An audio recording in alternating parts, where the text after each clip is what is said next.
Eugenia Rodríguez Palop, que, insisto, me escribió por privado que tenía una demora para poder ingresar unos minutos. Es al mismo tiempo una conferencia que inaugura las jornadas de investigadores e investigadoras, becarias y becarios en ciencias jurídicas y sociales en nuestra facultad, un evento tradicional que lleva el nombre del doctor Luis Pablo Slavin, de mi padre, que fue quien las ideó, las imaginó y las llevó adelante en medio de la década del 90 con el querido amigo doctor Vidar Campos del Gioja, que nos dio un puntapié muy, muy importante. Ana, Agustina, algunos más de los que están acá tuvieron la oportunidad de participar en esas primeras jornadas en las cuales año tras año viajábamos a Buenos Aires y venían investigadores de Gioja para acá. Se transformó en un espacio permanente que, por suerte, creo que lo hemos podido mantener. En esta ocasión, y antes de darle la palabra a Ana, no quiero dejar de recordar una situación bastante dolorosa que nos está tocando a todos en la facultad, que es hace 48 horas falleció el colega, docente y exdecano Juan Carlos París. Tiene muchos méritos, no voy a entrar a elogiar toda la trayectoria de Juan Carlos. Bienvenida María Eugenia, que se ha podido conectar. Hola, ¿se me escucha? Se te escucha bien, se te escucha muy bien. Estaba comentando unas palabras antes de presentarte y todo, porque se te ve y se te escucha muy bien. Y hace 48 horas falleció acá en nuestra ciudad en motivo de esta pandemia el profesor Juan Carlos París, exdecano, continuó en el decanato tras el decanato de mi padre. Por sobre todas las cosas, una gran persona. Puedo conocerlo ni bien recibido a Juan Carlos en su actividad como presidente del Colegio de Abogados. Insisto, muchos valores desde el punto de vista jurídico, como docente y todo, pero personalmente Hola, no sé si me oye, no sé si se me oye. Se te escucha perfecto. ¿Se me oye? Se te escucha muy bien. Sí, se te escucha muy bien. Sí, sí, se te escucha muy bien, María Eugenia. Contéstenle por chat que se le escucha muy bien. Y decía, a veces a la gente hay que recordarla por cómo es como persona, y creo que era, sobre todo esto, un gran tipo. Una persona con la que se podía hablar, que trabajaba cualquier tema, muy preocupado e involucrado en materia de derechos humanos, desde el Colegio de Abogados, desde la cátedra en Derecho Romano y desde la facultad. Así que creo que es merecido recordarlo. Lo vamos a volver a hacer a las 3:30 de la tarde, pero no queríamos dejar de mencionarlo, por eso le pedí a Ana que por favor estuviera acá, porque también quería que pudiera decir algunas palabras y bueno, dejar esta mención que no podía faltar. Cedo, Ana. Bueno, gracias, Pablo. Sí, la verdad que fue una cosa inesperada, porque hacía muchos días que estaba internado por esta situación. Siempre teníamos la esperanza de que pudiera sobrepasarlo, ¿no? Que pudiera superar esta cuestión, pero bueno, las cosas han sido así y la verdad que, bueno, a todos nos sorprendió, quedamos saqueados. Pero bueno, lo queremos recordar, por supuesto, sumándome a todas las palabras que dijiste vos, Pablo, que evidentemente Juan Carlos siempre fue una persona muy querida en todos los ámbitos donde estuvo, en el Colegio de Abogados, en la universidad, en la Facultad de Derecho, cuando fue interventor en la Facultad de Ciencias de la Salud, que en realidad fue una tarea muy difícil, muy difícil de desempeñar en ese momento, y a pesar de todo eso y de la situación, ¿no? que tuvo que tomar sobre sí esa responsabilidad, desde esa facultad, lo recuerdan también con mucho cariño, ha prestado muchos amigos. En todos lados lo conocían, en Mar del Plata. Hola, No sé si comenzar o qué, porque Agustina, ¿tú puedes hablar? Sí, Se te escucha muy bien. ella no escucha, no está escuchando. No sé si hay alguien que pueda asistir técnicamente, disculpen, pero ella por el chat está diciendo que no escucha, no nos escucha ella a nosotros. Sí, ahí le voy a decir, a ver, Mariano, si puede, perdóname Ana, que Sí, sí, sí. a ver si Mariano puede Se puede solucionar, claro. solucionar el tema del audio.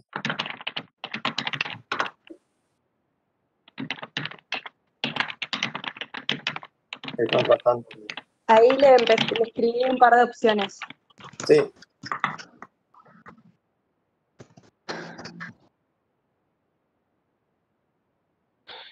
Ahí está probando, a ver si puede. Diana, ¿querés? Bueno, no, simplemente, bueno, que sí, que efectivamente era una gran persona, todos lo querían mucho, muchos amigos, era un ser muy, muy generoso, una persona que siempre estaba dispuesta a darle una mano a cualquier persona que se le acerque de cualquier tema. Realmente era una persona muy cálida, muy cariñosa, sabía conservar y sostener las amistades. De hecho, se ha demostrado en todo este tiempo el acompañamiento que se le hizo a la familia durante este proceso, y hoy mismo que sobre las horas del mediodía fue el cortejo sobre la calle Brown, frente al Colegio de Abogados, y bueno, y todos los colegas que pudieron acompañaron en esa situación. Y bueno, nosotros en realidad queremos quedarnos, como dijo Pablo, por supuesto, con todo lo lindo que nos dio a lo largo de su vida y de su pase por la facultad, su amistad, su generosidad, sus virtudes, que eran enormes. Y bueno, y con esa idea... Hola, hola, hola, hola. Hola, hola, hola. Todo, a ver. Te escuchamos perfecto. ¿Vos escuchás?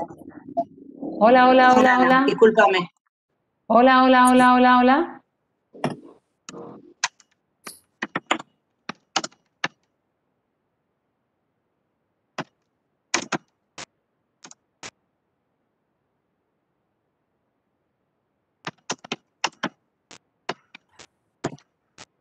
Bueno, si les parece, Sí. lo que hacemos, porque tenemos este problema de que la escuchamos a María Eugenia, pero ella no nos escucha a nosotros, vamos a retomar alguno de estos comentarios de vuelta a las 3:30 cuando hagamos la apertura formal. Claro, sí, sí, sí, sí. Así ya podemos arrancar cuando ella esté disponible. Sí. Sí. Ella ya está disponible. Juliana Sí, hace sí. una breve presentación. María Eugenia, y ya le damos el paso para que la escuche. Ojalá que a lo largo se pueda solucionar el tema del audio de ella y bueno, darle la bienvenida a todos y a todas. Juli. Bueno, buenas tardes a todos y a todas. Hoy nos damos el gustazo de tener con nosotros a la doctora María Eugenia Rodríguez Palop, que es profesora titular de Filosofía del Derecho y Filosofía Política de la Universidad Carlos III de Madrid, es eurodiputada y jefa de la delegación de Podemos en el Parlamento Europeo. Recientemente, María Eugenia ha publicado el libro Revolución Feminista y Políticas de lo Común frente a la extrema derecha, y de algún modo ella representa, es una pena que no nos esté escuchando, pero representa el ideal que todos buscamos en el sentido de que es una académica comprometida con la política, con la realidad que le toca vivir, es decir, que no solo se dedica a pensar, sino a actuar en la realidad para su transformación. Así que bueno, la escuchamos ahora a María Eugenia. Ella nos va a hablar de la Agenda de Género Europea 2020.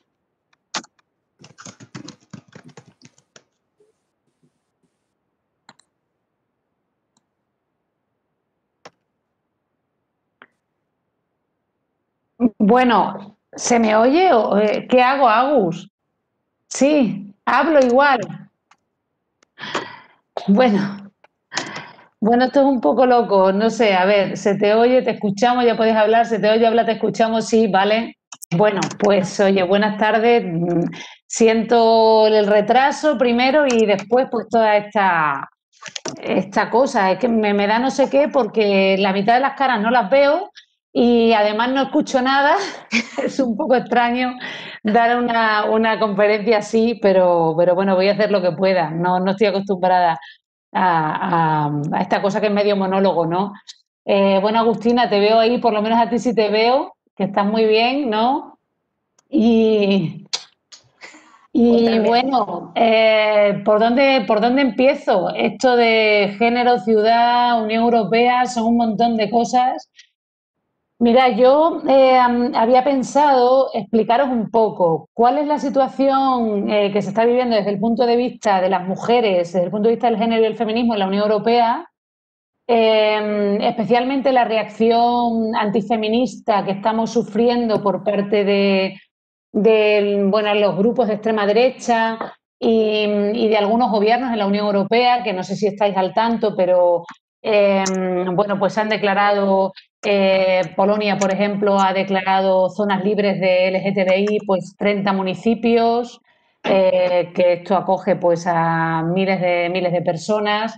Ahora el Tribunal Constitucional pues ha declarado que es inconstitucional el aborto por causa de malformación fetal. Hay un montón de movilizaciones de las mujeres polacas, no sé si lo habéis visto también en los medios, las llamadas, bueno, las protestas negras. Ya se usó la primera pandemia, la primera ola de la pandemia para un intento de retroceso que se frustró precisamente por la movilización de las mujeres y ahora pues en la segunda ola, por iniciativa del Tribunal Constitucional, se ha intentado también retroceder en ese derecho conquistado, ¿no? Una ley, en este caso, de casos, de supuestos, más o menos al uso de la que tienen casi todos los países, bueno, los países en los que el aborto más o menos está permitido, ¿no? Lo pongo como un ejemplo para que veáis que el envite que está sufriendo el feminismo y que estamos sufriendo las mujeres es global, se da, por supuesto, en América Latina, ya lo sabemos, y ya sabemos la lucha que tienen muchas mujeres por sus derechos sexuales y reproductivos, por ejemplo, en El Salvador, o la lucha que hay también porque se instalen medidas contra la violencia de género y la violencia contra las mujeres, que son medidas que se han ensayado en algunos países como España, por ejemplo, que tiene una ley de violencia de género que ahora se ha revisado con un pacto estatal de violencia de género, pero que tampoco es una conquista acabada en la Unión Europea. Empiezo así porque parece que las mujeres o que los colectivos, las personas que estamos luchando por nuestros derechos, siempre avanzamos en una dirección, digamos, positiva o siempre vamos hacia adelante y no es el caso. En el momento en que hay crisis, en el momento en el que hay situaciones de emergencia, pues hay notables retrocesos, notables regresividades, aunque estén prohibidas por el derecho internacional. Y quería empezar por aquí para que, bueno, vierais un poco en el contexto en el que estamos trabajando en la Unión Europea. Yo creo que, bueno, como sabéis, yo soy profesora de Filosofía del Derecho y Filosofía Política en la Carlos III. En este momento soy eurodiputada y me parece que lo que puedo aportar cualitativamente aquí respecto de lo que hubiera podido aportar pues hace año y medio o 2 años, en buena parte pues es la experiencia que estoy teniendo en Europa como vicepresidenta primera de la Comisión de Mujeres, que es en la que trabajo, además de trabajar en la Comisión de Empleo y Asuntos Sociales y en la de Agricultura, donde estoy haciendo pues una especial incidencia en el tema de las mujeres rurales. Bien, ¿cuál es la situación en Europa? Y después voy a bajar un poco al tema de los municipios y las ciudades, que también he trabajado mucho en otros momentos de mi historia, porque bueno, mi activismo ha sido fundamentalmente feminista, ecologista y municipalista, de manera que algo también diré sobre este asunto. Voy a empezar, digamos, desde Europa, aunque podría empezar desde otro lugar. Podríamos empezar siempre desde muchos lugares, ¿no? Agustina, que me conoce, pues ya sabe que los recorridos van confluyendo, pero tienen diferentes puntos de partida. Bueno, ¿cuál es la situación? Bueno, mira, en Europa está el Convenio de Estambul, que conocéis todas y que tenía que haber sido ratificado y no ha sido ratificado por la Unión Europea como tal, porque hay una serie de países que se han negado a ratificarlo y que se han negado a que la Unión Europea lo ratifique. Esos países pues, son Hungría y Bulgaria, República Checa, Eslovaquia, Letonia, Lituania y era también Reino Unido. Llama la atención porque Reino Unido se supone que es un país de larga data en la Unión Europea y, bueno, donde el feminismo prácticamente, no se puede decir que ha nacido, pero vamos, tiene raíces muy profundas, ¿no? Y sin embargo, bueno, pues Reino Unido no quería ratificar el Convenio de Estambul. Esto ha llevado a que el Parlamento Europeo, que es de las 3 instituciones que hay en la Unión Europea, que es el Parlamento, Comisión y Consejo, el Parlamento Europeo haya lanzado varias resoluciones solicitando insistentemente la ratificación del convenio. Desde el 2016 pues lleva varias, y las últimas resoluciones ya han sido poco menos que desesperadas, ¿no? Diciendo que había un envite contra las mujeres, contra el feminismo, que era global, que se había articulado especialmente en la Unión Europea a través de ciertos grupos políticos y de ciertos gobiernos, y que, bueno, se estaba difundiendo la idea de que la lucha contra las violencias machistas pues era una especie de lucha contra la familia tradicional, la familia convencional y los, digamos, ¿cómo decir? La propia casi unidad nacional. O sea que las feministas éramos básicamente rompedoras de consensos, consensos familiares, consensos comunitarios, incluso consensos estatales y nacionales. Esto lo ha dicho la última resolución del Parlamento, que ha sido pues reciente, y no se ha conseguido mucho porque, como sabéis, en el Consejo se decide todo por unanimidad y basta con que haya un Estado, un gobierno en este caso, que se niegue a dar un paso adelante para que ese paso adelante pues no se pueda dar. Nosotros hemos peleado para que haya una directiva sobre violencia de género, donde se contemple la violencia de la pareja y expareja, que es la que se contempla hoy en España en la Ley de Violencia de Género, pero no se ha conseguido. Lo máximo que se ha conseguido, bueno, pues es que la mujer sea considerada víctima dentro de lo que se llama el Estatuto de la Víctima. Es decir, que dentro de lo que se llaman los delitos que se persiguen a nivel europeo, pues uno de ellos sea el de la violencia de género. Esa es la situación que tenemos en relación a la violencia y, por tanto, como veis, bueno, pues una situación, no voy a decir mala, pero hoy, por ejemplo, se han presentado los índices de igualdad. El Instituto de Estudios de Género de la Unión Europea ha presentado hoy mismo el índice de igualdad, que ha sido noticia, y bueno, ha vuelto a señalar otra vez pues la necesidad de luchar contra las violencias machistas, especialmente además durante la pandemia, que como ya sabéis, bueno, pues las mujeres han sufrido la pandemia fuera y la pandemia dentro, sobre todo las que han estado encerradas con sus agresores. El incremento de la violencia de género ya se ha demostrado, la propia Organización Mundial de la Salud también lo ha señalado, las llamadas pues a las líneas de asistencia por causa de violencia de género han aumentado entre un 20 y un 40%, y las víctimas de violencia de género pues también han aumentado. De manera que una de las cosas sobre las que ha llamado la atención este índice de igualdad del Instituto de Estudios de Género pues ha sido precisamente el peligro que para las mujeres, peligro digamos físico, que para las mujeres ha supuesto la pandemia. Si pensamos, por ejemplo, en la igualdad, bueno, pues los avances, el año pasado se decía que avanzábamos a paso de tortuga, me decía este mismo índice, y hoy pues se dice que estamos a 60 años de conseguir la igualdad entre hombres y mujeres. En el caso europeo hay una brecha salarial en el ámbito laboral de un 16% y en el caso de pensiones de un 37%, debido fundamentalmente, como sabéis, pues al reparto desigual de tareas domésticas y de cuidado. Esto significa que habría que implementar de entrada pues una obligación de transparencia salarial para las empresas. Ahora bueno, se está pensando en articular una directiva de transparencia salarial, pero hay un 79% de empresarios que consideran que esto no es necesario, igual que consideran que no son necesarias las cuotas.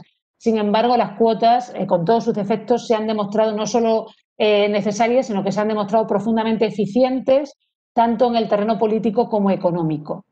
Bien, se dice mucho aquello de que por culpa de las cuotas, pues va a haber mujeres que sin mérito y capacidad van a acceder a ciertos puestos de trabajo, y bueno, dan ganas de decir que justamente es al contrario, que son los varones los que sin mérito y capacidad tienen trabajos que no les corresponde tener y que nos están robando fundamentalmente a las mujeres. Precisamente las cuotas sirven para hacer aflorar los méritos y capacidades de las mujeres que quedan ocultos en esa especie de mercado imperfecto en el que nos movemos. De manera que la situación de la desigualdad laboral y la desigualdad en el empleo pues sigue estando ahí. Tenemos una directiva desde hace 10 años paralizada en el Consejo, una directiva que establecía que en los consejos de administración de las empresas que cotizan hubiera un 40-60 de hombres-mujeres, es decir, que apostaba por la diversidad, cosa que, por cierto, se ha demostrado enormemente eficiente desde el punto de vista de réditos económicos para las empresas y que, sin embargo, pues no se acaba de implementar porque hay una enorme resistencia por parte de las empresas. También se ha intentado luchar por planes de igualdad. Nosotras ahora estamos elaborando la estrategia de igualdad de la Unión Europea y una de las cuestiones que hemos solicitado son planes de igualdad obligatorios con sanciones adicionales para las empresas que no los implementen y es algo pues, que no ha salido adelante. El único país que tiene cuotas obligatorias en la Unión Europea con sanciones es Francia y es el único país que está cerca de la paridad en el espacio empresarial. De manera que el techo de cristal sigue siendo importante en la Unión Europea. Al techo de cristal habría que sumar el llamado techo de cemento, esos casos en los que supuestamente las mujeres voluntariamente deciden dejar de trabajar o deciden no crecer profesionalmente porque optan por ejercer labores de cuidados o tareas domésticas. Bien, yo no tengo, por supuesto, ningún inconveniente en que las mujeres y nadie en general, al revés, opte por labores de cuidado. De hecho, creo que las labores de cuidado no deben ser concebidas como una carga, sino como algo precisamente empoderante que nos hace más ciudadanos y más ciudadanas. Pero hay que estar seguros y seguras de que esas mujeres optan libremente por no crecer profesionalmente y, por tanto, por recluirse en sus hogares o en su espacio privado para ocuparse de las tareas domésticas y de cuidados. Y no creo que se dé el contexto en el que haya esa libertad, precisamente porque no hay permisos de maternidad y paternidad iguales, intransferibles, obligatorios y pagados al 100% para hombres y mujeres en el caso, digamos, de menores, personas mayores o dependientes. En la medida en que esos permisos no existan, no se dan las condiciones de igualdad que nos pueda asegurar que esas mujeres que eligen volver a sus casas lo eligen libremente. Hoy en los índices de igualdad, para que veáis las desproporciones, se decía que 7,7 millones de mujeres se dedicaban, habían abandonado sus carreras y sus espacios laborales para dedicarse a sus tareas domésticas y de cuidados frente a 500,000 de varones. 7,7, repito, millones de mujeres frente a 500,000 de varones. Y 8,9 millones de mujeres que tenían trabajos parciales, temporales y precarios para conciliar sus labores de cuidado y de tareas domésticas con su desarrollo profesional, frente a 560.000 varones. Hablamos de datos de toda la Unión Europea. Con esto lo que quiero decir es que uno puede pensar, por supuesto, libremente que ese 7,7 millones o ese 8,9 millones pues lo ejercen libremente, pero hay tal abismo entre una cantidad y la otra que es difícil pensar que hay un ejercicio libre, en ese caso, de tareas domésticas y de cuidado, ¿no?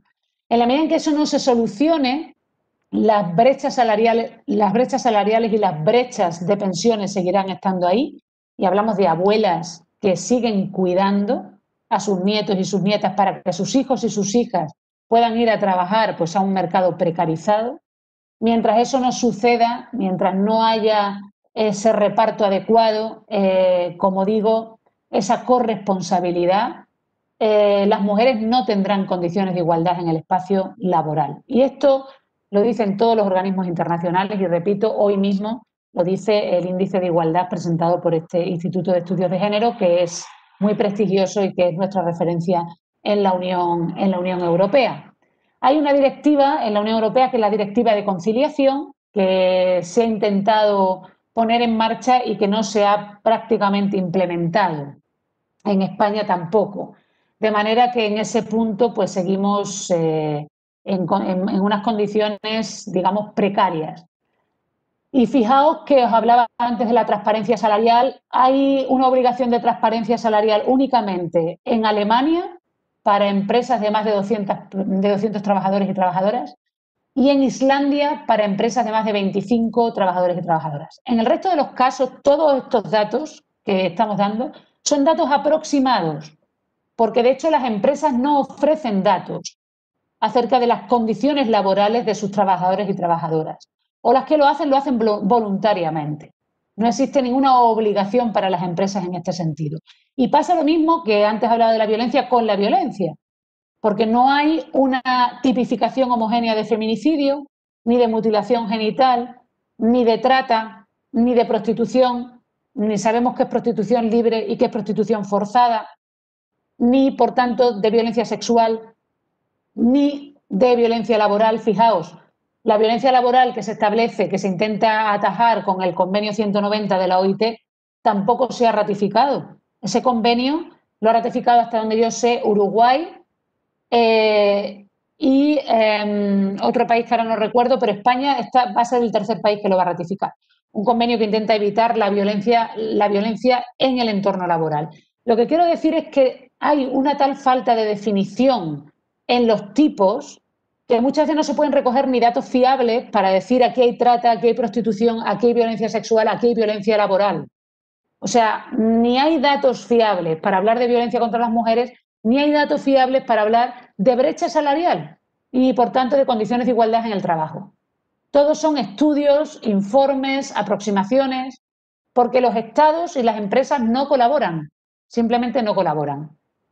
Podríamos seguir avanzando, por ejemplo, hablando de los derechos sexuales y reproductivos, todo lo que tiene que ver con el aborto. Hoy tenemos una piedra en el zapato enorme en la Unión Europea con los gobiernos, como os decía antes, que se oponen radicalmente a los derechos sexuales y reproductivos de las mujeres.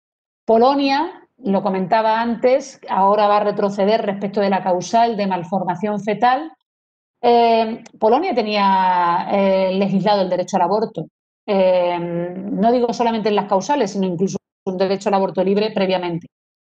Después se estableció las causales, pero ahora, por influencia de la Iglesia Católica fundamentalmente, pues está dando pasos enormes atrás. De hecho, Polonia se quiere bajar incluso del Convenio de Estambul, lo ratificó en su momento y ahora se quiere bajar también del Convenio de Estambul. Y en el Consejo pues nos encontramos con muchas dificultades para hablar incluso, para utilizar incluso la terminología derechos sexuales y reproductivos. Nosotros, por ejemplo, cuando trabajamos los expedientes, intentamos, bueno, pues incorporar permanentemente esto porque tenemos resoluciones del Parlamento, pero también sentencias del Tribunal Europeo de Derechos Humanos que dicen que restringir los derechos sexuales y reproductivos para las mujeres es una forma de violación de derechos humanos a las mujeres y niñas y una forma de violencia contra las mujeres. Incluso tenemos sentencias y posiciones de organismos internacionales y de tribunales internacionales que dicen que prohibir la causal de malformación fetal es una forma de trato cruel, inhumano y degradante para las mujeres. Aquí en España se usó, Agustina lo sabe porque entonces vivía por acá, se usó esta causal muchas veces diciendo que las personas con discapacidad, las asociaciones de personas con discapacidad estaban reivindicando esto y de hecho Ruiz Gallardón, el que era entonces ministro, intentó hundir, digamos, eliminar esa causal en el caso del aborto utilizando, en cierto modo, yo creo que de manera muy manipuladora a las personas con discapacidad. Las personas con discapacidad, y aquí está Agustina que me puede corregir, que sabe mucho más de eso que nadie, pues las personas con discapacidad, hasta donde yo sé, lo que querían no era eliminar, lo que querían, digamos, era que no se las señalara, que no hubiera un caso eugenésico señalado públicamente en una norma, algo que a mí me parece completamente razonable. No me parece que sea razonable que el Estado señale a las personas con discapacidad con una carga de forma a priorística. Y por lo tanto entiendo que esa puede ser una lucha. Lo que ocurre es que eso no es incompatible con una ley de plazos, donde simplemente no se señalan causales y donde se deja pues, a las personas libremente decidir acerca de en qué situaciones o cómo, de qué manera abortar, sin necesidad que el Estado tome una posición previa acerca de lo que se considera o no una carga social o una carga económica. Entonces, esto me parece que es el camino. Nosotros en España tenemos ahora una ley de plazos que permite el aborto en las 14 primeras semanas, pero esa ley está recurrida al Tribunal Constitucional y tenemos un grave problema con nuestro Tribunal Constitucional también, entre otras cosas porque no ha habido una renovación del Tribunal Constitucional y muchos de los magistrados tienen caducado su cargo. Esta ley, este recurso de inconstitucionalidad ha caído en manos de un compañero nuestro de Filosofía del Derecho, que fue diputado del Partido Popular, un partido conservador durante 17 años y que es numerario del Opus Dei. Y este es el ponente que va a resolver este recurso de inconstitucionalidad frente a la ley del aborto, que aún no se ha resuelto porque no lo han tenido a bien, en el sentido de que no ha sido conveniente políticamente.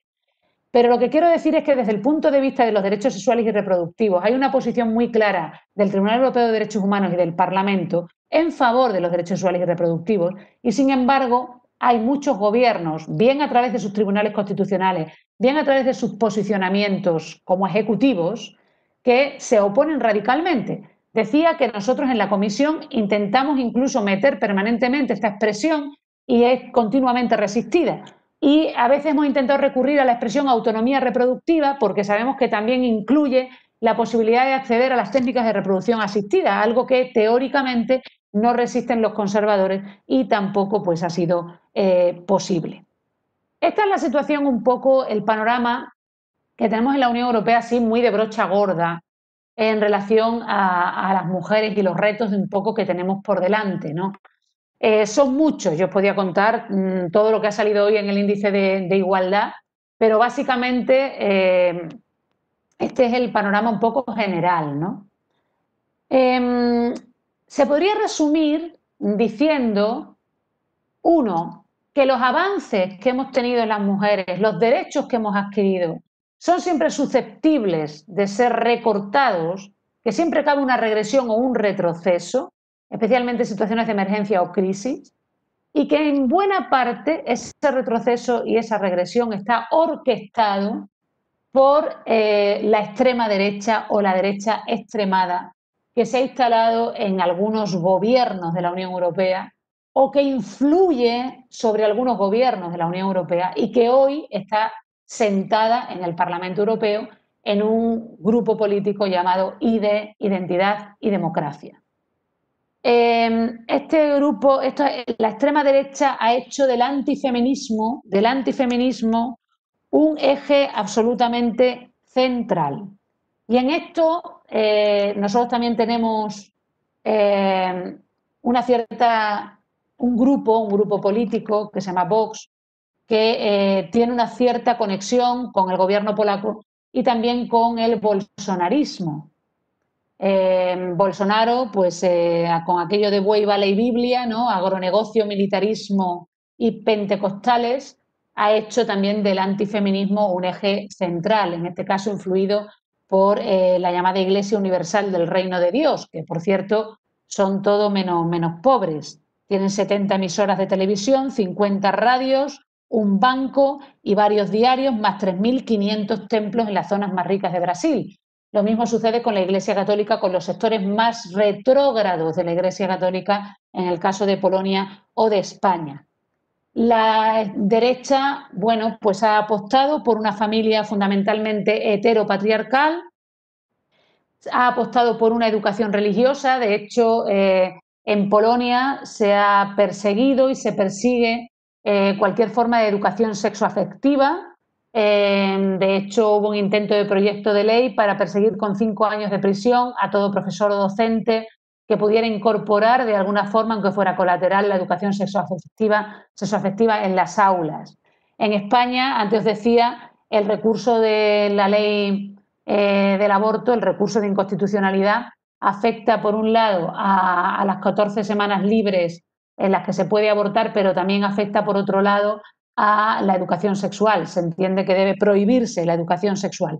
Todo al amparo de la idea de que lo que hacemos las feministas o lo que se hace con esa educación sexoafectiva es inculcar una ideología de género, la llamada ideología de género.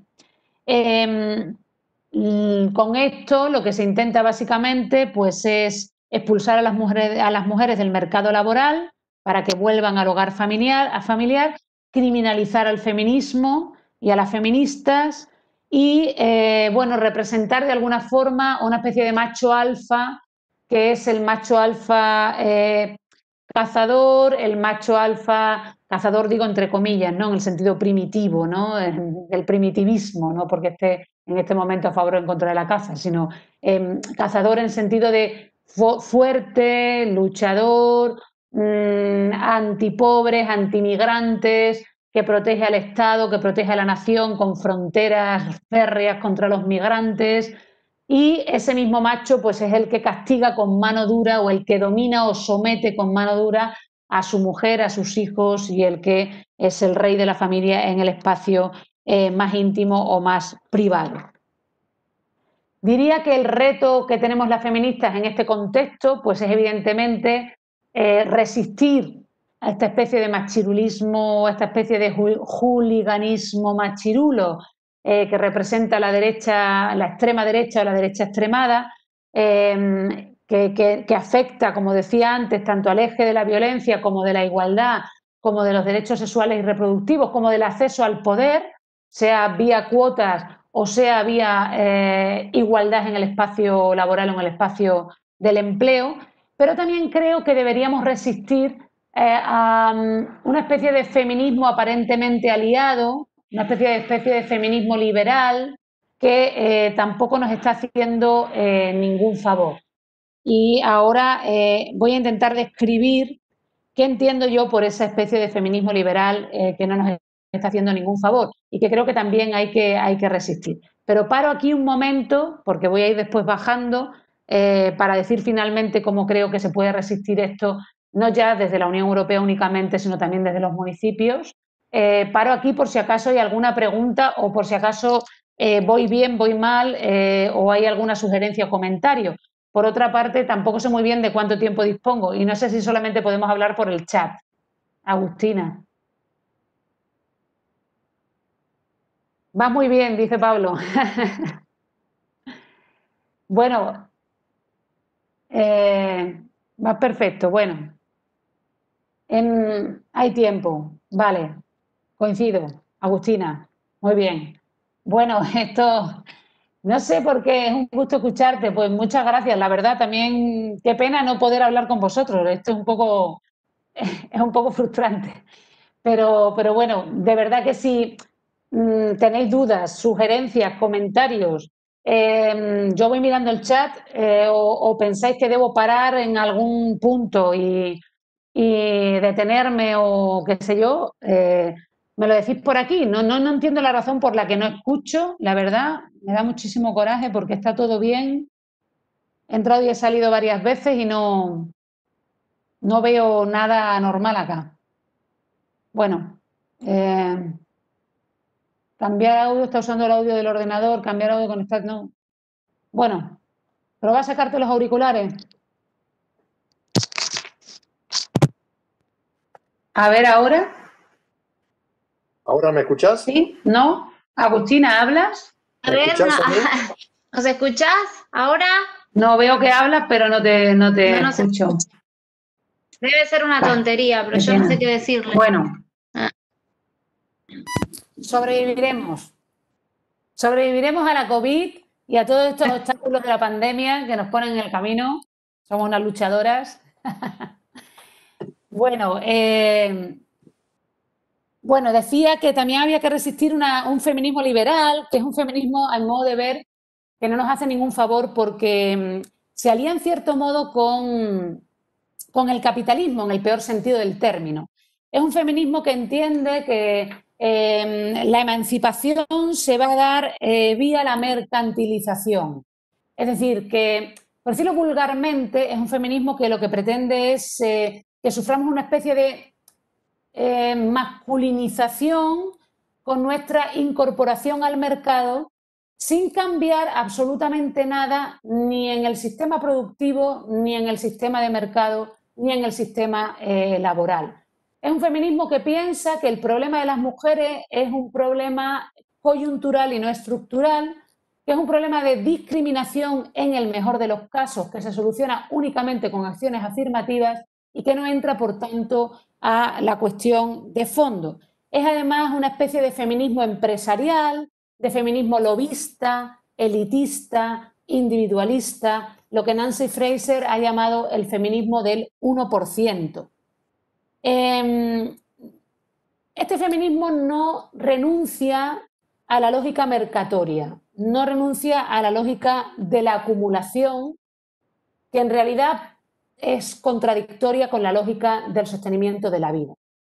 La lógica de mercatoria y la lógica de la vida son irreconciliables y solo parecen compatibles precisamente cuando se esconde la tensión,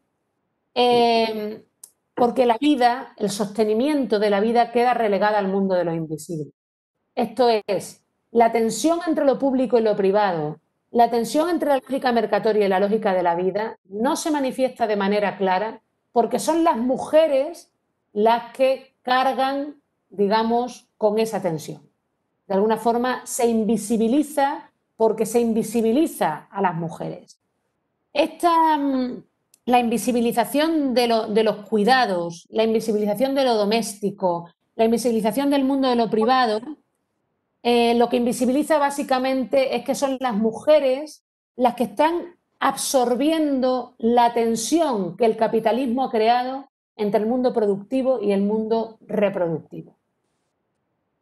Este feminismo liberal del 1% no aprecia de alguna manera esa tensión y de esa manera invisibiliza toda la tarea doméstica y de cuidado que hacen las mujeres. Pero no solamente eso, es un feminismo que sigue apostando por una división público-privado donde solo se reconocen derechos a las personas que se desenvuelven en el espacio privado, perdón, en el espacio público, donde la ciudadanía solamente queda atravesada por el acceso al mercado y por el acceso a los derechos que el mercado te otorga. De manera que las personas que no están en el espacio público, todos esos 7,7 millones de mujeres que no están en el espacio público, no son en efecto ciudadanas ni son realmente sujetos de derechos.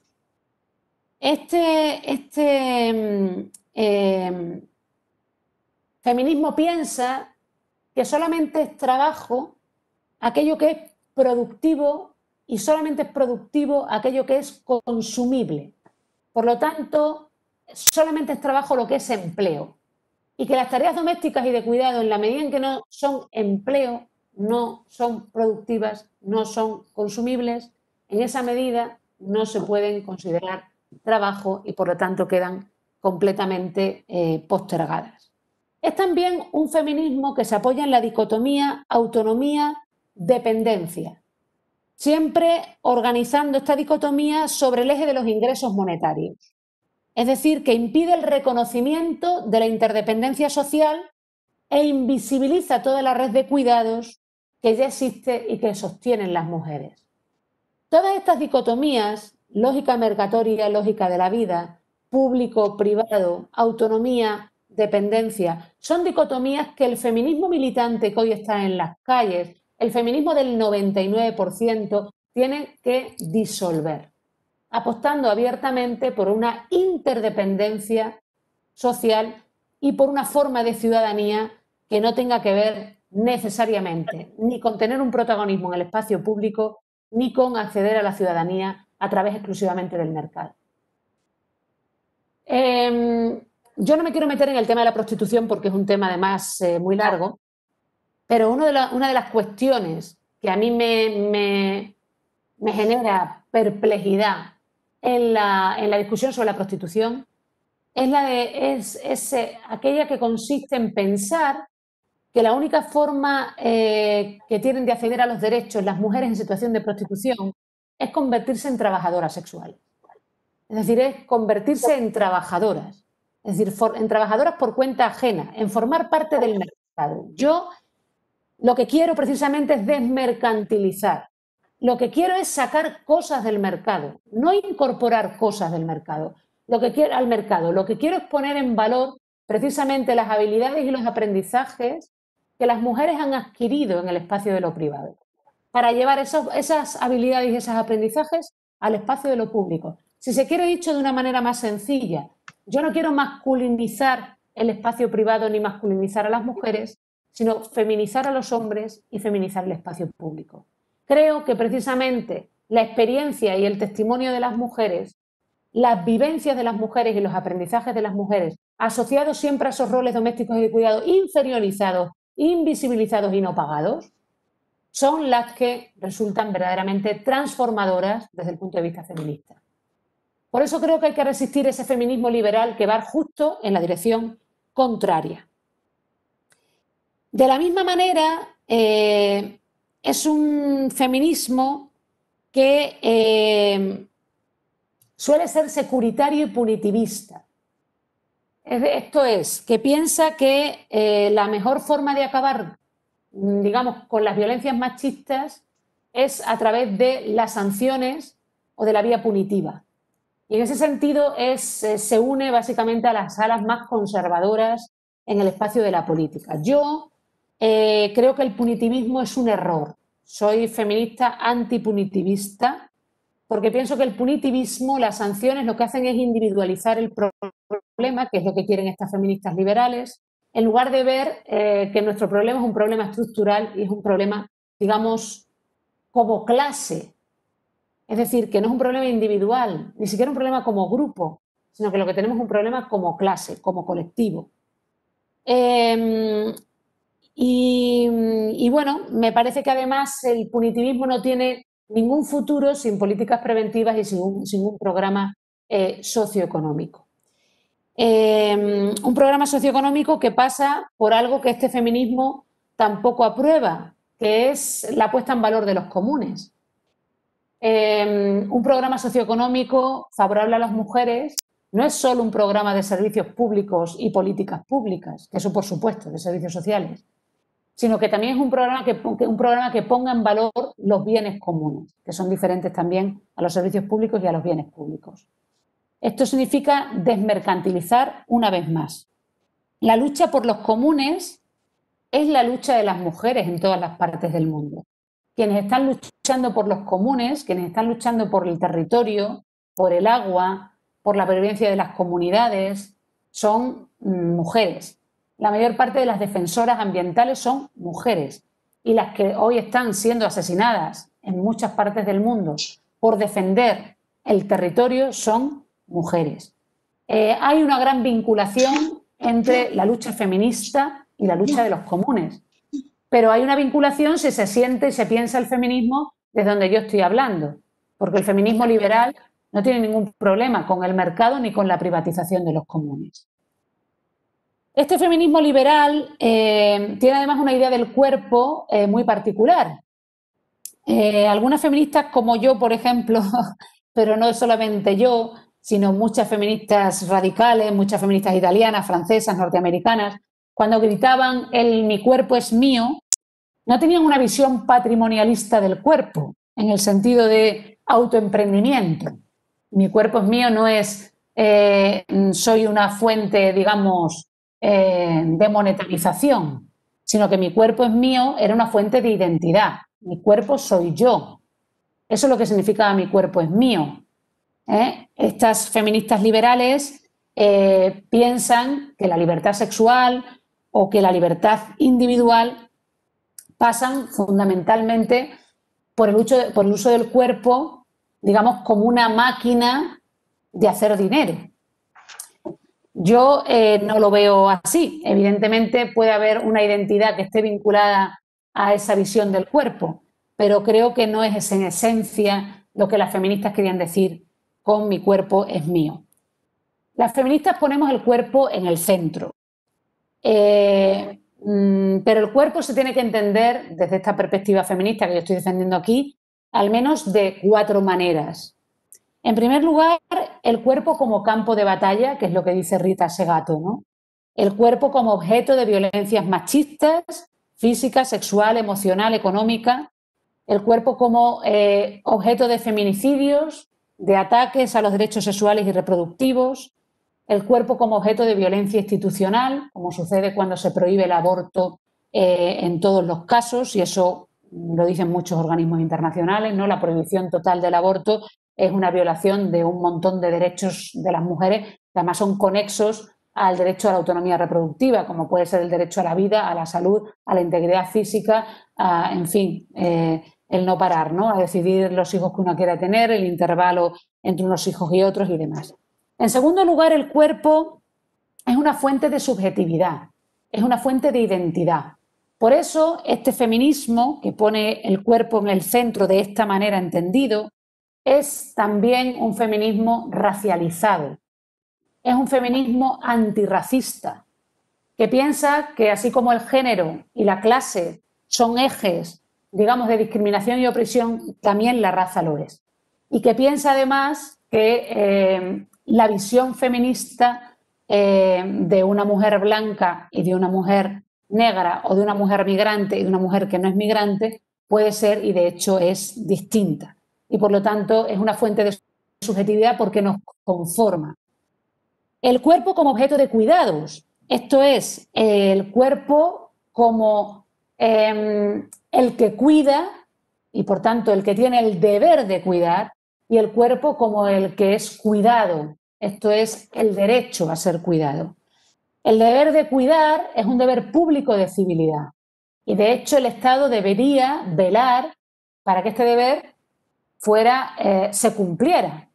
El deber de cuidar es un deber público de civilidad y además existe un derecho a ser cuidado. Y aquí, precisamente por esto, se plantea esa interdependencia de la que hablaba antes.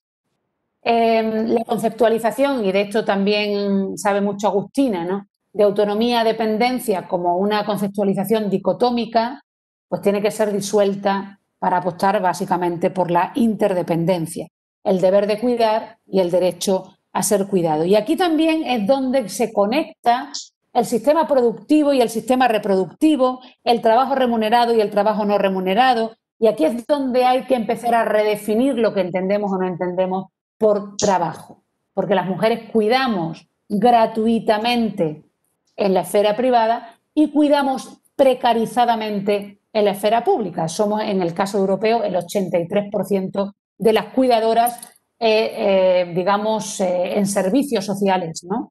Y hemos estado, por ejemplo, en primera línea de la pandemia como cuidadoras también, aunque ahora ya se sabe que vamos a salir muy mal paradas de la pandemia, ¿no? Ya hay estudios que corroboran que salimos precarizadas desde el 2008 y vamos a volver a salir precarizadas de esta emergencia sanitaria, a pesar de que hemos sido las mujeres las que hemos tenido el rol de cuidadores y las que hemos estado en primera línea como enfermeras, como empleadas de hogar, como cajeras, como limpiadoras, en fin, no se nos va a devolver el favor, ¿eh? Esto es un clásico.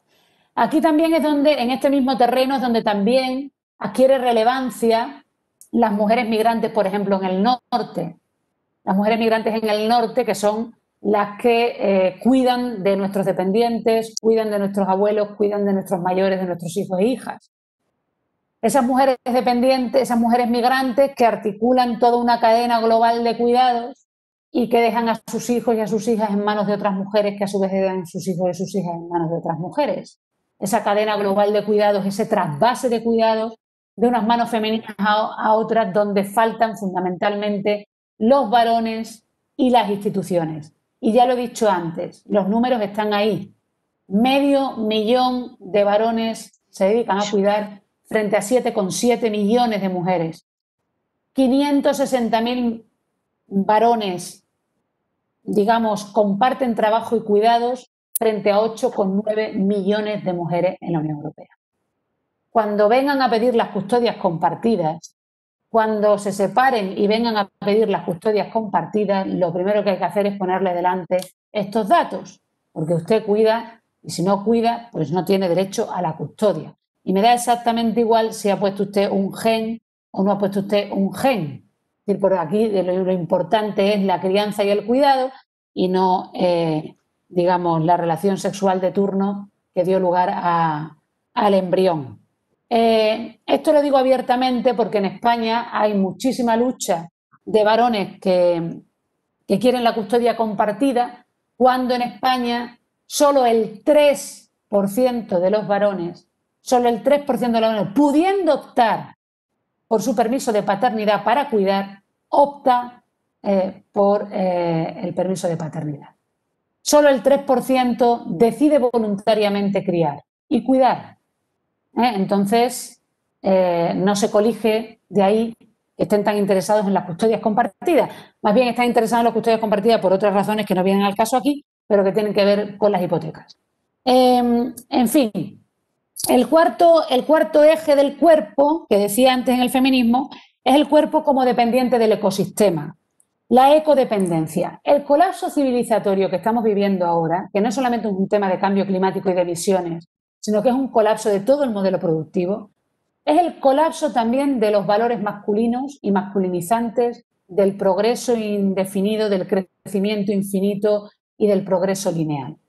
Toda esa patraña heredada de la Ilustración, con todo el amor a la Ilustración, que también nos dio cosas buenas, pero con todo eso ha entrado en colapso y ya no sirve más. El crecimiento infinito en un planeta finito no es posible, tenemos una serie de recursos que son limitados y también es limitada nuestra capacidad de excreción y por tanto de excretar al mundo exterior nuestros desperdicios, nuestras emisiones y nuestros residuos.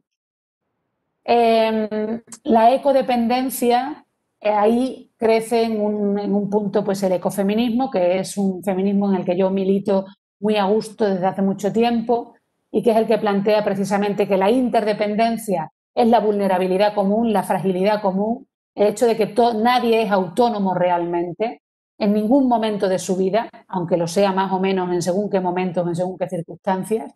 Todos nos necesitamos y todos somos dependientes unos de otros, pero además todos somos dependientes del entorno en el que vivimos. Y esto es un aprendizaje que ahora se nos está imponiendo con el cambio climático, y ahora Europa habla del Pacto Verde Europeo, pero que hace mucho tiempo que las ecofeministas tienen clarísimo y pusieron ya sobre la mesa.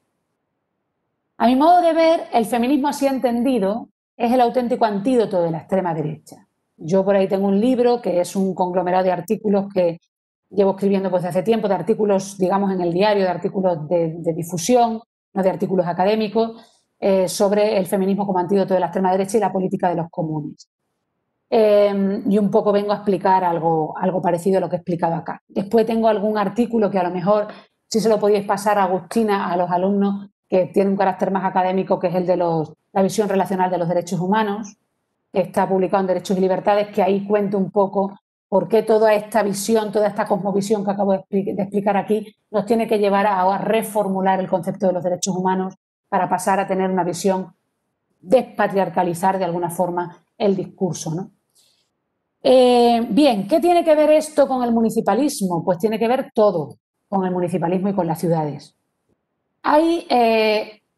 Para ser municipalista, no se puede ser municipalista, y lo digo ya desde de entrada, y por eso he explicado todo esto, sin militar en este feminismo, sin pensar en la feminización de lo público y de lo político, tal como lo acabo de explicar aquí, sin poner en marcha servicios públicos y políticas sociales que tengan que ver con poner el cuerpo en el centro, de acuerdo a los 4 ejes que he marcado acá, que son el cuerpo como campo de batalla, por lo tanto siempre lucha contra las violencias machistas, el cuerpo como fuente de subjetividad, por lo tanto lucha contra el racismo y contra la homofobia, porque aquí está toda la transfobia y toda la homofobia en ese eje, el cuerpo como objeto de cuidados, cuerpo cuidador y cuerpo cuidado, y el cuerpo como dependiente del ecosistema.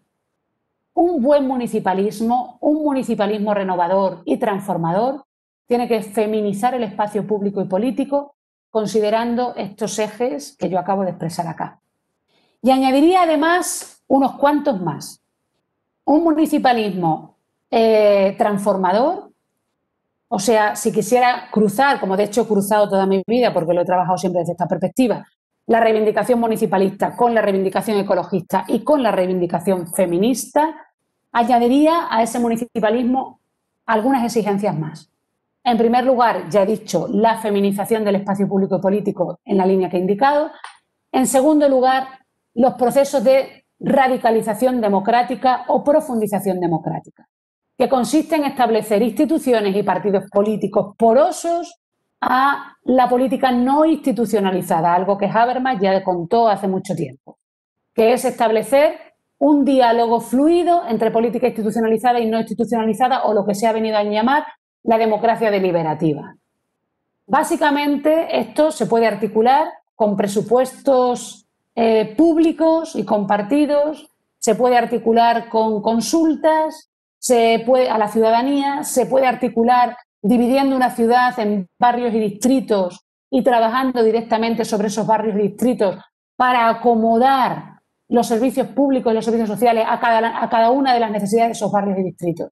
En Madrid, en el barrio de Salamanca, que es el barrio rico, la gente vive de promedio 11 años más que en el barrio más pobre de la ciudad. Esto se puede, digamos, extender a las grandes ciudades y está claro que para acomodar adecuadamente los servicios públicos y las políticas sociales a los barrios hay que conocer, por tanto, la idiosincrasia. Por eso incorporaría otro eje más, que es el de la identidad y el reconocimiento. Básicamente, hacer buenas políticas públicas o articular buenos servicios sociales supone ser sensible también a los factores endógenos de la comunidad, al modo en el que las comunidades se leen a sí mismas, se interpretan a sí mismas y se proyectan a sí mismas.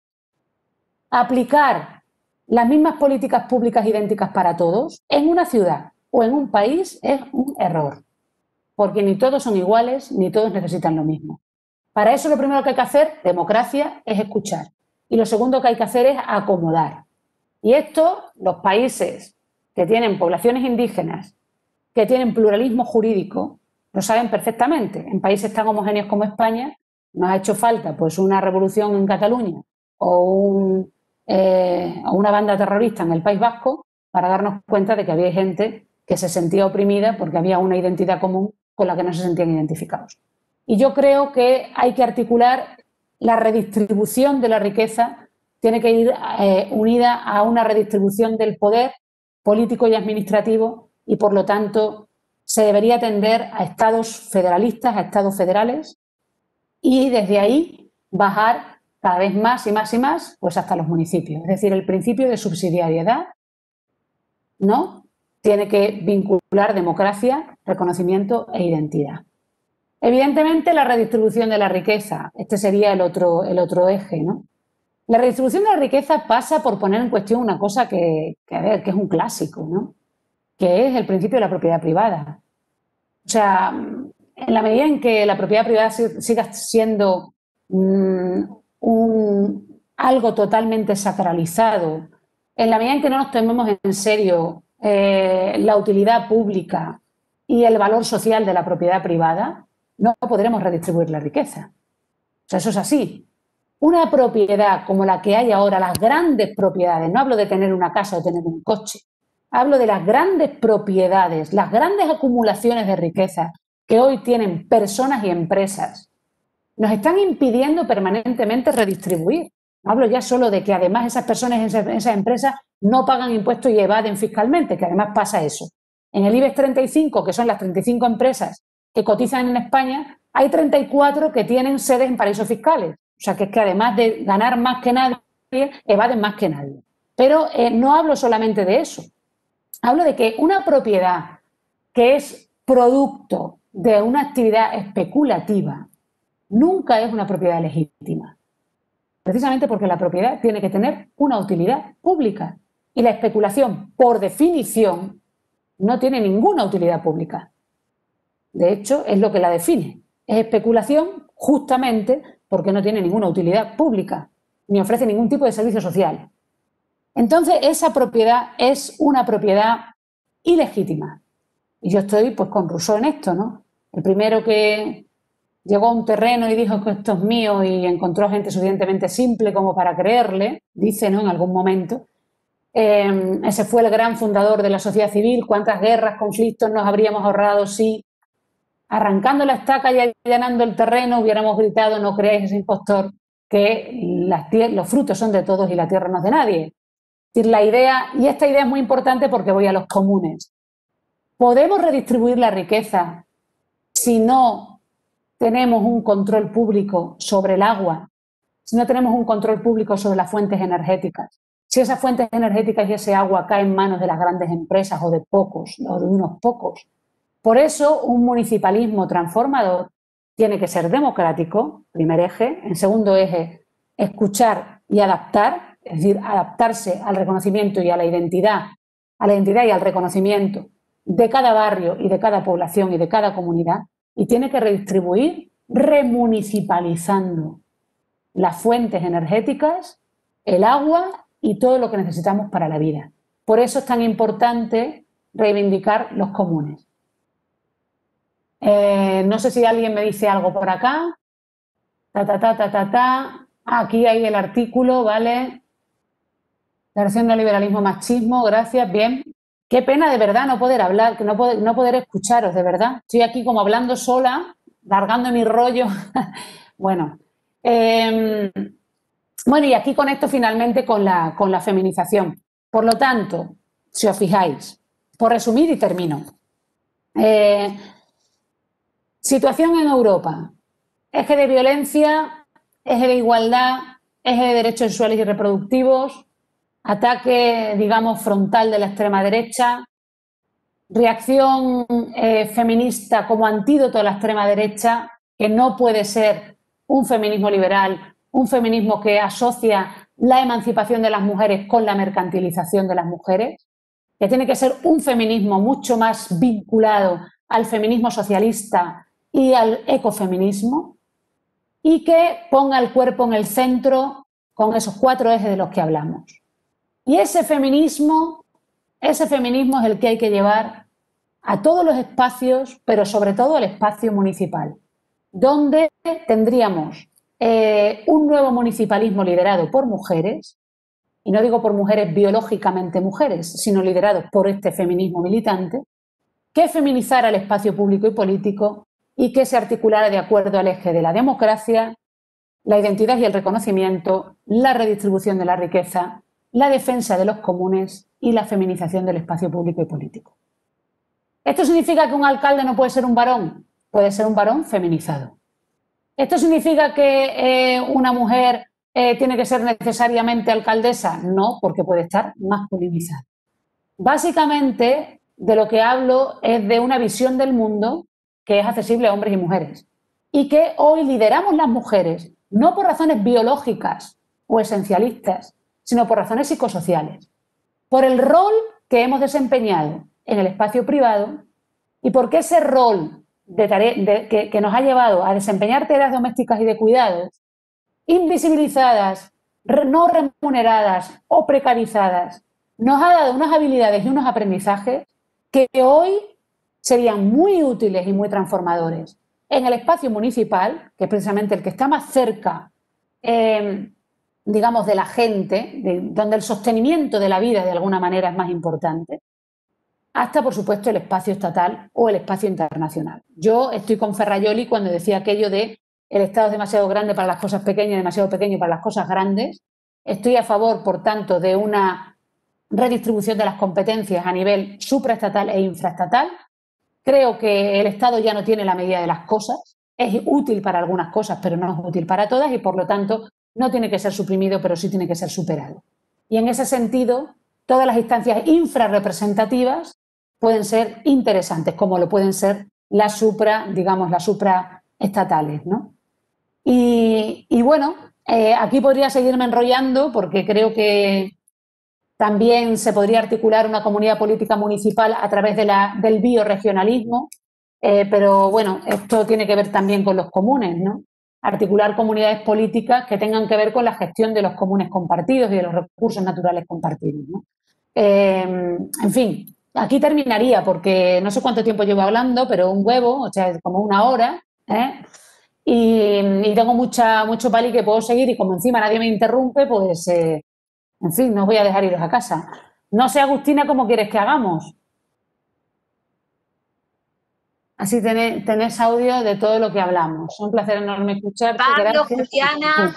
Vale, voy a Y me pregunta a mí porque me conocen quizás más. Son Ahí la ustedes. estoy llamando por WhatsApp. Ok. Pablo, te tengo aquí en WhatsApp.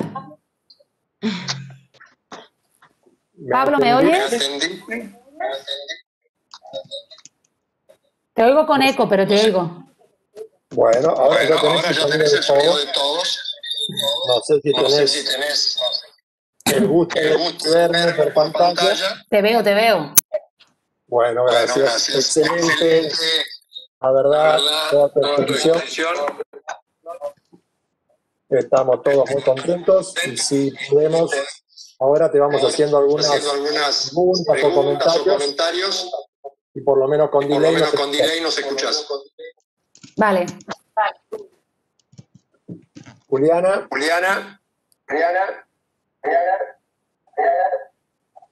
Sí, quizás por chat le escribo, que es más práctico, así no se hace el eco.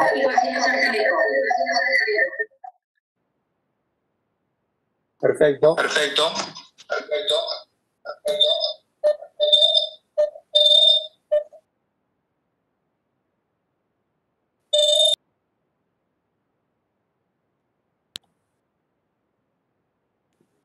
Sí, escuchas bien, Jul. Todo lo que va saliendo. Igual, Pablo, es porque tenías el micrófono abierto, por lo que sonaba ese eco, porque ahora ya no se oye. A ver, dice Perfecto, Juliana, me pregunta Juliana, ¿cómo superarías al Estado? Bueno, el Estado diría, de aquí, es un placer escucharte, ¿vale? Voy a ver dónde empiezan las preguntas. Es que tengo aquí una pantalla grande, por eso miro aquí de lado. Bueno, ¿cómo superaría el Estado? Bueno, yo es que creo que el Estado ya está superado. O sea, realmente no hay ningún Estado que pueda confrontar el cambio climático, ni la crisis de refugiados, ni la carencia de fuentes energéticas. Básicamente la estructura del Estado es importante, sigue siendo importante porque el expediente de la ciudadanía sigue pasando por el Estado. Entonces, claro, como decía Hannah Arendt, si no tienes derechos ciudadanos, no tienes derechos, ¿no? Estás en el mundo del no ciudadano, es el mundo del no derechos humanos, no derechos en general, y eres una pátrida, ¿no?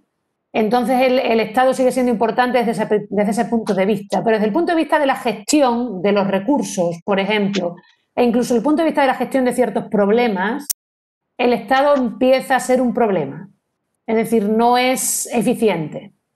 Creo que una cuenca de un río se gestiona mejor por parte de las personas que viven de ese río y que están dependiendo para sostener su vida de ese río que desde un eje central como puede representar el Estado. Lo que no significa que no haga falta una coordinación en diferentes instancias políticas, porque no se puede actuar de manera descoordinada. Pero sí me parece que aquí el principio de subsidiariedad es importante y por lo tanto se gestiona mejor algunas cosas mientras más cerca se esté de la gente. Por eso soy municipalista, entre otras cosas, ¿no? No sé, aquí hay más cosas que dicen, me quedé pensando el tema del aborto y la intersección entre discapacidad y feminismo. Bueno, ahí yo creo que Agustina puede tener mucho que decir. Yo entré ahí en la cuestión del aborto para que se viera que era posible o compatible defender el aborto sin necesidad, digamos, de de oponerse o de violar los derechos de las personas con discapacidad. Y que me parecía que una ley de plazos, al no señalar casos eugenésicos, pues era compatible con la reivindicación de las personas con discapacidad. No sé si Agustina pueda, a lo mejor, dice aquí, defendiendo activamente la autonomía de las mujeres sobre sus úteros, defiende por lo tanto el derecho amplio al aborto, los motivos para hacerlo pertenecen a cada una, no creo que el Estado ni la sociedad puedan interrogarlas acerca de sus razones íntimas, sino tan solo asegurarse de que se garantice su opción en la esfera pública, punto. Pero el argumento público del derecho al aborto, porque de esa gestación nacerá un niño con discapacidad, para mí es un límite que elijo no sobrepasar.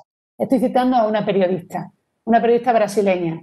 ¿Estarías de acuerdo? Pero el argumento público del derecho al aborto, porque de esa gestación nacerá un niño con discapacidad, para mí es un límite. Sí, estaría de acuerdo. O sea, yo no creo, entiendo que haya buenas razones para eliminar la causal causal, pero esto me lleva precisamente a reforzar la idea de que la ley del aborto debe ser de plazo. Esto diría.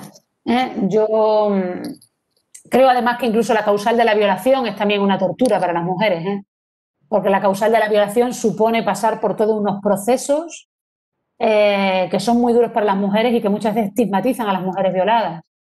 O sea que cuidado con la causal también de la violación. Las leyes de supuestos o de casos no son por lo general buenas y no han salido bien. Lo que ocurre es que, bueno, en países, por ejemplo, como Polonia, donde el aborto está tan perseguido, pues la causal de malformación ha sido importante porque el 97% de los abortos legales se ha dado por malformación fetal. Entonces, bueno, pues si tú sacas esa causal, pues básicamente es casi como que prohibieras el aborto en su totalidad. Entonces, esa es la crítica y esa es la razón por la que muchas mujeres han salido hoy en Polonia a protestar. Pero vaya por delante que yo entiendo perfectamente los problemas que puede causar pues este supuesto, ¿no? María Eugenia, yo te... Dime, Pablo. Sobre el municipalismo. Sí. Estoy de acuerdo con vos desde el derecho a la ciudad, la importancia de comenzar la lucha de clase, como lo estás planteando, desde el ámbito de la ciudad.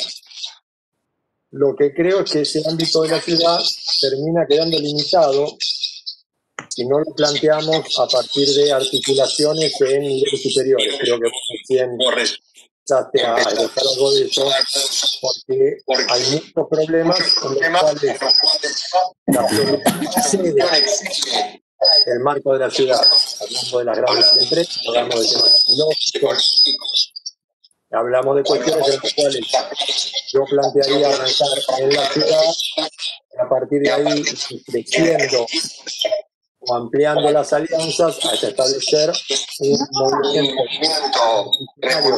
urbano, pero de carácter internacional.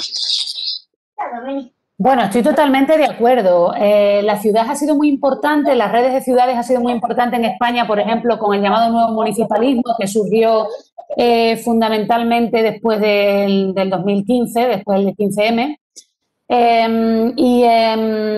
Bueno, se ha creado una red increíble de llamadas ciudades rebeldes, por ejemplo, porque decidieron acoger a refugiados cuando los estados no querían acoger a refugiados, o porque han remunicipalizado el agua, el caso de París, el caso, si no me equivoco, de Budapest, o incluso en Bolivia, en La Paz, ¿no? Yo creo que, no sé si Buenos Aires tiene remunicipalizada el agua o no, me suena que sí, ¿no? Bueno, hay muchísimas grandes ciudades que han remunicipalizado el agua, o sea, que han tomado iniciativas muy interesantes desde el punto de vista incluso también de las fuentes energéticas, de tener el control de las fuentes energéticas en España, por ejemplo, Pamplona o Barcelona. Se han movilizado muchísimo contra los desahucios y, por lo tanto, en favor de un derecho a la vivienda. El caso de Barcelona es paradigmático también. Pero, evidentemente, esto no soluciona todos los problemas. Tú no vas a solucionar el cambio climático desde la ciudad. Lo que sí puedes tomar, en la medida en que tú tienes más competencias y en la medida en que estás más empoderada, sí puedes tomar medidas que sean interesantes, por ejemplo, para establecer una conexión en el mundo conurbano, o sea, entre la ciudad y el entorno. Puedes hacer una ciudad más afable o menos afable, ¿no? No voy a hablar de la Ítaca, ¿no? del poeta, pero evidentemente hay ciudades que son un calvario, ¿no? Que son infranqueables, que están llenas de barreras arquitectónicas, que son marginadoras de las mujeres, marginadoras de los ancianos, marginadoras de las personas con discapacidad, y hay ciudades, digamos, afables, que son integradoras, incluyentes. Por lo tanto, desde el derecho a la ciudad sí se pueden hacer muchas transformaciones, ¿no? Y sí se pueden tomar muchas iniciativas de impacto global, pero eso no significa que empiece y acabe todo en la ciudad. Evidentemente, tiene que haber una coordinación con diferentes instancias políticas, ¿no? Y las competencias se tienen que coordinar, se tienen que descentralizar hacia arriba y hacia abajo, ¿no? Fuerza centrífuga y fuerza centrípeta, hacia arriba y hacia abajo. Y ni el Estado puede serlo todo, ni puede serlo todo ninguna otra instancia. La Unión Europea puede ser una región interesantísima para abordar según qué problemas, pero, por ejemplo, hoy pues tiene un déficit de legitimidad democrática muy, muy claro, ¿no? Porque la única instancia representativa de la Unión Europea es el Parlamento y no es justamente quien tiene iniciativa legislativa. Por lo tanto, hay un déficit de legitimidad porque el resto de las instituciones de la Unión Europea no son elegidas democráticamente, directamente. Son elegidas indirectamente, por lo que están representados son los gobiernos. Entonces, sí me parece que el derecho a la ciudad se tiene que complementar con un reparto de competencias, que podría considerarse de acuerdo a diferentes ejes, ¿no? Por ejemplo, la afectación, quién está más afectado, la intensidad de la afectación y la eficiencia comparativa, quién gestiona mejor. Antes hablaba del agua. Yo no voy a decir que el Amazonas lo tiene que gestionar únicamente la gente que vive en la cuenca del Amazonas, porque el Amazonas es un pulmón del mundo, que yo como española que vivo en Madrid, tengo también interés en el que el Amazonas se haga una buena gestión del Amazonas. Pero evidentemente, los primeros que tienen que gestionar adecuadamente el Amazonas y a los que se le tienen que dar voz y voto son los que viven en la cuenca del río, que coinciden con diferentes comunidades políticas, y en este caso hablamos de 5 estados y hablamos de un montón de pueblos y comunidades. Por lo tanto, ahí ya las comunidades políticas rígidas conformadas han quedado desfasadas, porque no son eficientes para gestionar el Amazonas. Pero evidentemente, esa gestión de esas personas que viven en la cuenca hidrográfica no puede ser descoordinada ni puede ser caótica, sino que tiene que estar, por decir, tutelada, orientada por quienes tenemos no intereses inmediatos, pero sí intereses mediatos en la buena gestión del Amazonas. Por eso yo creo que la visión de los recursos te permite ver ese biorregionalismo, o sea, cómo se tienen que conformar las comunidades políticas alrededor de una buena gestión de los recursos compartidos. Porque además la lucha por el territorio va a ser la lucha del siglo XXI y va a ser la lucha de nuestro tiempo. O sea, y va a superar con mucho tanto a las comunidades políticas que tenemos conformadas, como incluso, te diría, Pablo, las propias conformaciones ideológicas que hemos heredado del siglo pasado. O sea, vamos a tener que acomodarnos mucho a la crisis ecológica, y no hablo solo de crisis ambiental, a la crisis ecológica que nos viene, que va mucho más allá de las emisiones o del cambio climático, y que tiene que ver, como hemos visto muchos hace mucho tiempo, con el cambio radical del modelo productivo. En ese sentido, yo creo que el diagnóstico marxista ha sido siempre un diagnóstico acertado. El diagnóstico acerca de, porque vamos, el marxismo, aunque no era ecologista, es una forma de ver el mundo en la que el ecologismo cabe. Es decir, no es incompatible con el ecologismo, porque tiene un diagnóstico donde esto se puede contemplar, esto que estamos diciendo, ¿no? Entonces, bueno, no sé si había por aquí. ¿Pueden ayudar las políticas fiscales? Pero la malformación es la discapacidad. Ok, sí, claro. ¿Pueden ayudar políticas fiscales que promuevan la intersección de las mujeres al mercado laboral como otorgar el valor social? Hombre, pero por supuesto, las políticas fiscales tienen que tener perspectiva de género. Esto es una gran lucha que nosotros tenemos en la Unión Europea. Las políticas fiscales tienen que tener perspectiva de género. Para empezar, tenemos que desagregar datos, tenerlos primero y desagregarlos y estudiarlos separadamente. Y evidentemente las políticas fiscales son un caballo de batalla, la lucha porque la fiscalidad tenga perspectiva de género. Y eso hoy se está incorporando a la estrategia de igualdad que estamos diseñando para la próxima legislatura en la Unión Europea. Yo formo parte del grupo que está diseñando esa estrategia. Me ocupo justamente de la parte de empleo y mujeres. Y es la estrategia que dará marco a las directivas, reglamentos y otros instrumentos coactivos que utilizará la Unión Europea para con los Estados dentro de la Unión. Conociendo que el mercado es el que regula las relaciones en el mundo liberal y que en esta nueva visión deberíamos superar el Estado, ¿cuál pensás que debiera ser ese nuevo mecanismo macro que suplante al mercado y al Estado o que lo supere? No creo que haya un mecanismo macro. Creo que tiene que haber un mecanismo de cooperación flexible. No creo en un superestado, por decirlo de alguna forma. Creo más bien en una coordinación de diferentes instancias. Tenemos que hacer un esfuerzo enorme en el colaborar, en el coordinarse y en el compartir. más compartir y menos competir. Y eso además nos lo va a enseñar la vida. Yo digo muchas veces, bueno, yo estoy segura de que lamentablemente el futuro nos va a dar la razón. Y digo lamentablemente porque nos lo puede dar pues generando muchas víctimas, ¿no? Y es mucho mejor adelantarse al colapso que no esperar a que el colapso te acabe enseñando lo que tenías que haber hecho y no hiciste, ¿no? O sea, yo no sé de las que me alegre cuando toque decir te lo dije, porque cuando toque decir te lo dije serán muchas las víctimas, demasiadas.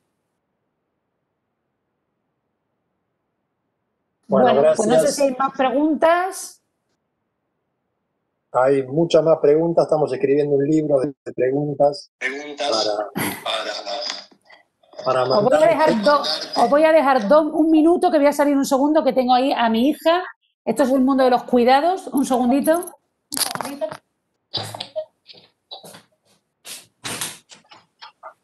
Bueno, la verdad, creo que ha sido excelente la presentación de María Eugenia.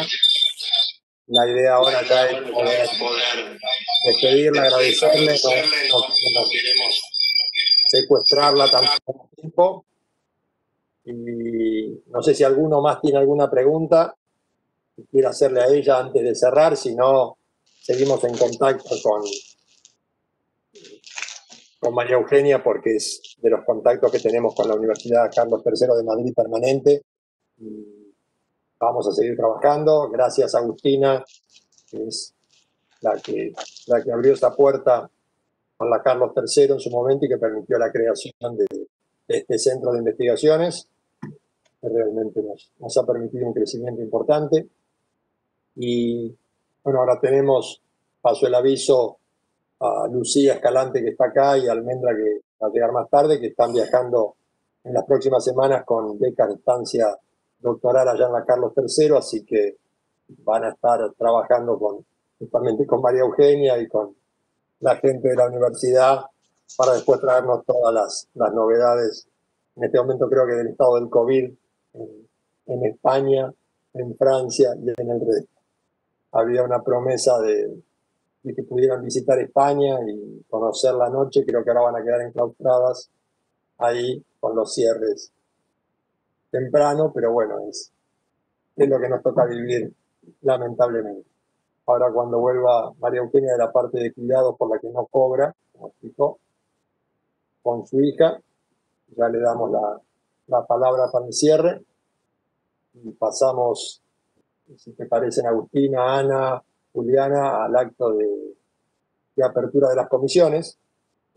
Estamos en una pequeña charlita ahora para dar paso a las comisiones y las exposiciones, en las cuales trataremos de ir siguiendo lo que está establecido en el programa, que todas tienen ahí, y les vamos a pedir, lo voy a repetir porque me acostumbro a repetirlo, tratar de atenernos y respetar el tiempo de 10 minutos que tiene cada uno.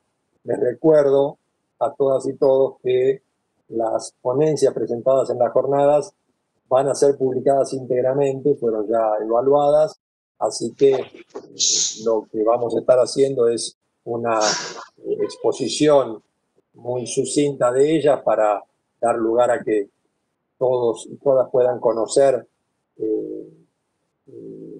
lo que está exponiendo cada uno de los investigadores y las investigadoras, y con eso ya cerrar.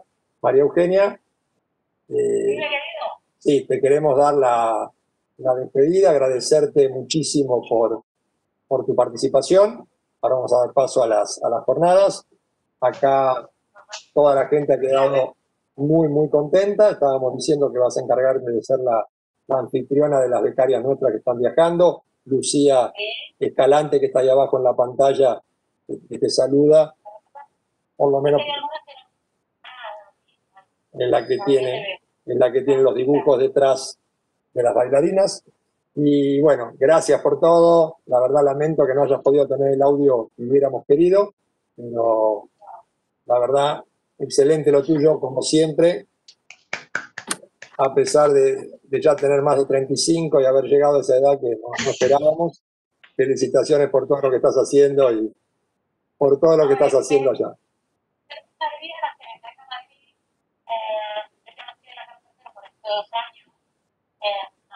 Por supuesto, porque es mi lugar en el mundo, pero a las que vengáis, pues para tomar unas cañitas, unos vinitos, a los que no vengáis, pues espero que cuanto antes se acabe esta cosa del coronavirus y pueda viajar para allá.